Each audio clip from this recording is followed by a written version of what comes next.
Good morning mga palangga. So basi wala pa kamo da sudan so himuan nyo ni affordable kag manamit Wow.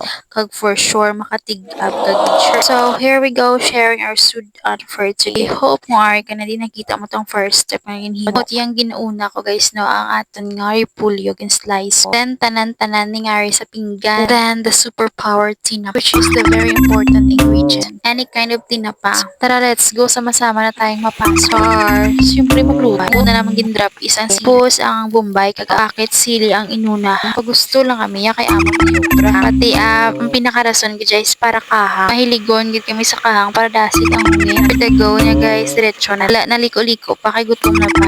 So ginbutan na naman ang tinapa kag ang munggo kag ang asin. So basta ka mo na da bahala maging chindi guys kinubo lang kami isang video ko. Ginbutan na din tubig. While nagaulat na pagpabukal ala naman ta sa piyak ang kalibutan maprito-prito naman ta pinakas. The best niyang pinakas ni fresh manamit kag barato lang. Hoy grabe magic kid paglingi ko bukal na kag pagkatapos ko luto sang pinakas so perfect inunod ka dahil ang repolyo kag may cosmic. Then kadasig lang gid isang panahon kag luto na huy makaon na ko din yung kudi. Tara at unahong inyo dayon. By the way no sa amo gini ang pinaka perfect nga combo ang utan or something da kag may bulad kag may sinama. So, I hope nga nasunod nyo to ang akan nga recipe nyo lang yung pagsundon no ang pinggan na ginhimo tapalan. Sorry good guys no, bis ka na namon ka Google sa amon tapalan hindi na gid ma-search.